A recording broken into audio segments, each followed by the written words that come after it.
വേനൽ കടുത്തതോടെ കുടിവെള്ളക്ഷാമം രൂക്ഷമായിക്കൊണ്ടിരിക്കുന്ന സാഹചര്യത്തിൽ വാട്ടർ അതോറിറ്റിയുടെ അനാസ്ഥ മൂലം ലക്ഷക്കണക്കിന് ലിറ്റർ ജലം പാഴാകുന്നു. വണ്ടിപ്പെരിയാർ ടൗണിന്റെ വിവിധ പ്രദേശത്തായാണ് പൈപ്പ് പൊട്ടി ജലം പാഴായിക്കൊണ്ടിരിക്കുന്നത്. ഇത്തവണ നേരത്തെയാണ് വേനൽ എത്തിയിരിക്കുന്നത്. ഇതുകൊണ്ട് തന്നെ മിക്ക സ്ഥലങ്ങളിലെയും കുടിവെള്ള സ്രോതസ് വറ്റി വരണ്ട് തുടങ്ങിയിരിക്കുകയാണ്. ഇതിനിടയിലാണ് വാട്ടർ അതോറിറ്റിയുടെ അനാസ്ഥ മൂലം എല്ലാ ദിവസവും ലക്ഷക്കണക്കിന് ലിറ്റർ കുടിവെള്ളം റോഡിലൂടെ ഒഴുകി പാഴായിക്കൊണ്ടിരിക്കുന്നത്. വണ്ടിപ്പെരിയാർ പഴയ പാലത്തിലൂടെ കടന്നുപോകുന്ന പൈപ്പ് ലൈൻ പൊട്ടി റോഡിലൂടെയാണ് വെള്ളം ഒഴുകുന്നത്. ലക്ഷക്കണക്കിന് ലിറ്റർ ജലമാണ് ഇതുമൂലം പാഴാകുന്നത്. ഇതോടൊപ്പം കാൽനട യാത്രക്കാർക്കും വാഹനങ്ങൾ വരുമ്പോൾ ഇതുവഴി നടക്കാൻ കഴിയാത്ത സ്ഥിതിയും ഉണ്ട്.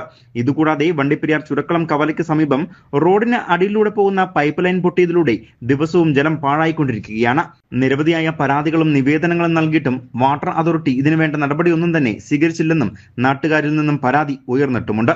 കുടിവെള്ളക്ഷാമം രൂക്ഷമായിക്കൊണ്ടിരിക്കുന്ന സാഹചര്യത്തിൽ വാട്ടർ അതോറിറ്റിയുടെ ഇത്തരം അനാസ്ഥ ഒഴിവാക്കി ജലം പാഴാകുന്നത് തടയണം എന്നാണ് നാട്ടുകാർ ആവശ്യപ്പെട്ടിരിക്കുന്നത്. News bureau, Vandiperiyar.